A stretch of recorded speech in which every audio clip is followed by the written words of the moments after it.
Herkese merhaba, kanalıma hoş geldiniz. Bugün Almanya'nın en büyük 4. şehrindeyiz. Yani Köln'deyiz. Öncelikle şöyle başlamak istiyorum. Tabii gezilere çıkmadan önce eğer takip ediyorsanız, daha önce izlediyseniz biliyorsunuzdur. Araştırmalar yapıp gezi planı oluşturup çıkıyoruz. Bu araştırmaları yaparken de şöyle bir şey gördüm. Kolonya ilk olarak Köln'de yapılmış. Yani Kolonya Köln'den çıkma bir şeymiş. Kolonya ismi de Köln'den geliyormuş. Yani Cologne İngilizcesi yazılış olarak. Öyle benzetmişler sanırım. Yani bize de Türkçe'de Kolonya olarak gelmiş. Şimdi Köln'deyiz. Yeni geldik. Ahmet'i arıyorum bir yandan. Şöyle size göstermiş olalım. Bu katedralin yapımına 1248 yılında başlanmış, 1880 yılında tamamlanmış. Bahsettiğim gibi 600 yıllık bir inşaat aşamasından bahsediyoruz. Ve aynı zamanda buraya Türkler ilk geldikleri zaman bu katedralde cuma namazı kılınmış. Bu yüzden de biliniyor, bahsediliyor. Tabii ki yani sadece bunu bilmiyor. Bilinen bir yerde. Bu da katedral denince işte akla gelen şeylerden bir tanesi. Onun dışında ne söyleyecektim? Aşırı bir şey demiştik az önce. Bir de buranın şeyi var ama oraya da emin değilim ya. Bir yanma ile ilgili bir durum var burada sanki. Evet ben de duymuştum ama emin değilim. Bulursak eklemiş olalım onu da. Şu anda bahsetmeyeceğim. Hazreti İsa'nın doğumundan sonra mı dedim, ölümünden sonra mı dedim ya? Ölümünden sonra. Yapılan ilk kilisenin kalıntıları burada yer alıyormuş. Yani sanırım içinde sergiliyorlar bunu. Ben öyle anladım. Aslında bu bizim Köln'e ikinci gelişimiz ama ilk geldiğimiz zaman burada biz çok gezememiştik. Bir düğün için gelmiştik buraya. Sadece Köln Dom'un önünde fotoğraf çekinip düğüne gitmiştik. Yani Köln'ü ilk defa gezeceğiz. Yani ilk defa gelmesek de bence ilk defa geldik sayılır. Çok fazla Hollanda'dan gelenler var. Çünkü burası hem Hollanda'ya hem Belçika'ya sınır. Çok yakınlar yani 1,5 saat, 1 saat araları var. Çok fazla da o yüzden oralardan turist var. Bayağı kalabalık. Şurada da bir şey oluyor. İndirim çadırı mı, bedava yemek mi dağıtılıyor onu bilemiyorum. Ekstra bir kalabalık orada var.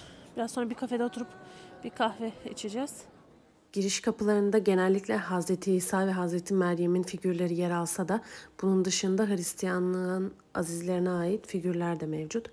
Ve kapıların şu ara kısmında bulunan görseller İncil'lerden sahneler yansıtıyor. İncil'deki hikayeleri aktarıyor. Bunlar da bahsettiğim azizler, Hristiyanlık için önemli kişiler. İçeriye girerken kapıda görevliler bekliyor ve şapkayla girmek kesinlikle yasak. Önümüzde şapkayla giren birisine kızdılar şapkayı çıkartması için. Kapıda da zaten uyarılar var şapkayla girilmemesine dair ya da işte başka girilmeyen eşyalar için. Mesela bavullu birisini sokmadılar. İçeriye bavulla girmek yasakmış çünkü. İşte bahsettiğim görevli şurada duran kırmızı cübbeli kadın. Şu anda o duruyor. İçeriye giren Hristiyanların başına dokunarak sanırım onu kutsuyor. Bir şey yapıyor yani. Köln Katedrali 1996 yılından beri UNESCO Dünya Mirası listesinde yer alıyor. Burası her ne kadar turistik gezilere açık olsa da burada ayinler yapılmaya devam ediliyor. Burası Hristiyanlar için Avrupa'daki önemli haç yerlerinden bir tanesi olduğu için çok fazla Hristiyan ziyaretçi alıyor. Tabii ki onun dışında her dinden ziyaretçi de burayı ziyaret ediyor. Çünkü gerçekten çok devasa bir katedral burası. Yapımı da dediğim gibi senelerce sürmüş. O yüzden çok dikkat çekici.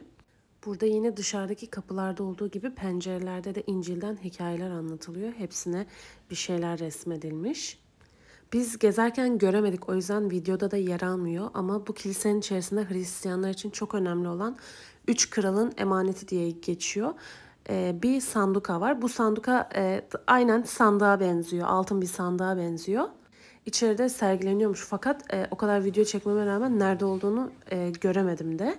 İçeride gezerken de göremedik. O yüzden şimdi size söylüyorum, siz daha dikkatli bakın diye. Cam bir kutunun içinde sergileniyor. Aynı dediğim gibi sandığa benziyor. Bu 3 kral Hristiyanlık inancına göre Hazreti İsa'nın doğumunda onu ziyaret eden kişilermiş. Bir de gezerken bilmediğimiz bir şeyi yine siz eğer bizden sonra giderseniz diye aktarmak istiyorum. Bu katedralin kulelerine çıkmak mümkünmüş. Biz orada fark edemedik, bilmiyorduk da o sırada. Bunu da buradan söylemiş olayım. Avrupa'nın en büyük orklarından bir tanesi bu kilisede yer alıyormuş. Buradaki konserlerde kullanılıyormuş. Bunlar ne yapıyor merak ettik açıkçası ama anlayamadık. Tam Kölner Dom'un karşısında bir kafedeyiz. Kahvesi güzelmiş. Hem onu deneyeceğiz hem de şöyle Kölner Dom'a doğru bir kahve içip dinleneceğiz. Daha sonra kaldığımız yerden devam.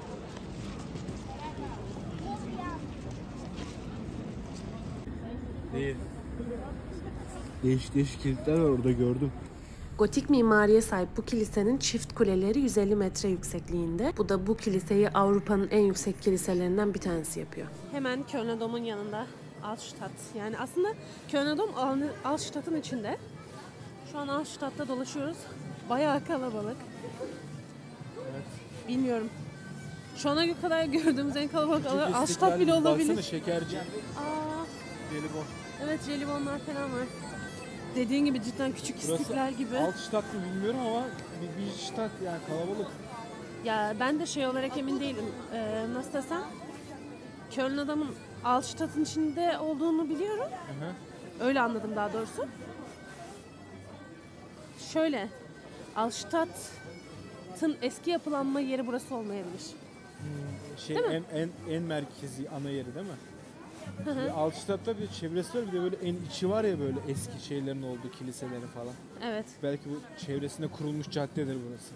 Belki burası yenilenen kısımdır. Yani şöyle, tabii biraz sonra yanlışımız varsa mutlaka tabii ki düzeltiriz fark edersek.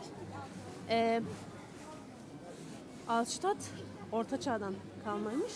Yani ben de açıkçası o bahsedilen yerin burası olduğunu düşünmüyorum ama herhalde burası da senin dediğin gibi Altstadt'ın çevresi diye düşünmekteyim. Aynen, buluruz biraz sonra. Ama bir şey diyeceğim, gerçekten çok kalabalık. Biraz herhalde burası şeye benziyor. Berlin'de Kırık Kilise'nin oralara benziyor. Yani biraz aktif bir cadde. Evet. Ama Berlin'e göre falan bayağı kalabalık burası. Bence bunun şeyi işte Belçika'nın, Hollanda'nın ya da etraftaki şehirlerin buraya çok yakın olması bence. Öyle, bir de buraya Köln Dom'dan dolayı aşırı turist çekiyor yani. Şirozcu baksana. Evet, Köln Dom. Köln Dom çünkü Hristiyanlar açısından çok büyük önem taşıyor benim bildiğim kadarıyla. Köln'ün tarihi falan da çok böyle şeydir yani. Evet. Yani Roma'ya kadar dayanıyormuş Köln'ün tarihi, zaten çok eski bir geçmişi var.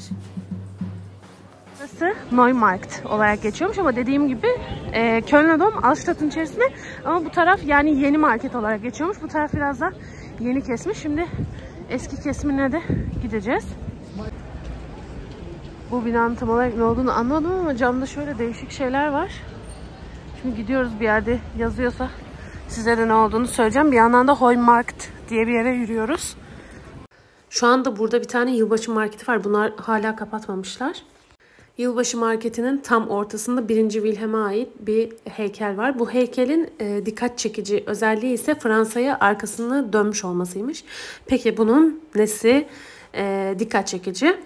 Bunun sebebi Almanya ve Fransa arasındaki tarihi düşmanlık. 1870-1871 yılında Prusya-Fransa Savaşı'nı kazanınca Alsas-Lorraine bölgesi alınmış aslında ve bu bölgede Alman İmparatorluğu kurulmuş. 1. Wilhelm de Alman İmparatorluğu'nun ilk imparatoru. Bu üstünlüğü, bu zaferi simgelemek için de Fransa'yı bu heykelin arkasına bırakmışlar. Yani Fransa'yı bu heykelin arkasına almışlar. Burası da Heumarkt diye geçiyor. Bahsettiğim yer burasıydı. Tam Heumarkt'ın ortasında bu heykel yer alıyor. Aslında bu heykelin amacını açıklayacak olursak Fransa'ya karşı bir güç gösterisi bu. Şimdi devam edeceğiz. Aslında Altstadt'a gitmek istiyorduk ama Altstadt burada Kuzey ve Güney Altstadt olarak ikiye ayrılıyor. Ben bunlardan bir tanesini haritada seçtim ve biz buraya gittik ama o gittiğimiz yerde Altstadt'ı bulamadık. Sanırım biz yerini yanlış bularak gittik. Buna dikkat edin. İşte biz haritada seçtiğim yerde çok alakasız, yani binaların arasında hiçbir şey yoktu orada. O yüzden de şimdi yolumuza devam edeceğiz. Şimdi öncelikle şunu söylemek istiyorum unutmadan. Bizim biraz daha gezdiğimiz yerler, biz biraz daha şehrin işte mimari yapısını, eski mimarisini, biraz daha işte o eski şehir diye geçen Altstadtların, yani eski yapıların kaldığı yerleri, işte nasıl desem daha çok işte Kölner Dom gibi ya da böyle biraz daha önemli tarihi içerikleri çekmeye çalışıyoruz. Bunun dışında tabii ki gezilecek yerler bunlarla sınırlı değil. Mesela burada bir sürü müze de var. Gittiğimiz yerlerin hepsinde müzeler var. Biz biraz daha müzeler yerine dediğim gibi böyle yerleri gezmeyi tercih ediyoruz. Videoları izleyenler zaten benim ne demek istediğimi daha iyi anlayacaktır. Burada mesela çikolata müzesi var, oraya gidebilirsiniz. Araba müzesi var, oraya gidebilirsiniz. Biz onlara gitmeyi tercih etmedik. Biraz daha şehrin merkezine gezmeyi tercih ettik. Burası Altamarkt. Köln'ün en ünlü meydanlarından bir tanesi. Ortasında bulunan çeşme, tarihi bir çeşme. Aslında burası Altstadt olabilir ama emin olmadığım için bir şey söyleyemiyorum. Bilenler yazsın. Hala kapanmamış yılbaşı marketleri var burada. Ben de şunu huyumdan vazgeçemiyorum ya. Videoyu açar açmaz konuşmaya başlıyorum. Sonra editlerken ağzım açık gözüm oluyor böyle. Kölner Dom'da arkada kaldı. Yılbaşı marketinin içindeyiz şu anda. Bunlar da birkaç gün sonra büyük ihtimalle kapanır. Ne kokuyor? Çorba mı? Olabilir. Bak şuradan çıkılıyormuş Kölner Dom'a. Oradan çıkalım hadi. Gel. Gel aşkım.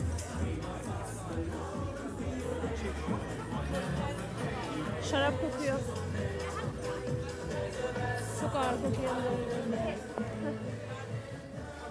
Hala konumlarla Altstadt'ı bulmaya çalışıyoruz. Ararken de böyle güzel binalara denk geldik. En azından bunları çekelim. Bunlar da Altstadt bence sayılır. Ya bilenler, gezecek olanlar için bence yine de yazsınlar. Çünkü biz bulamadığımız için ben o adresi paylaşamadım. Aradık, navigasyonla gittik ama doğru yeri bulamadık. Bilenler aşağıya yazarsa gelecek olanlar için de bir yardımcı olmuş olursunuz. Fikir olmuş olur. Gitmek isterlerse giderler. Yani internete yazdığım zaman görseller buluyorum ama asıl yerini bulamadım. Burada da bu kişi burada şarkı söylüyormuş sanırım. Vefat etmiş. Geldik Köln'deki meşhur camiye. Evet. Aa.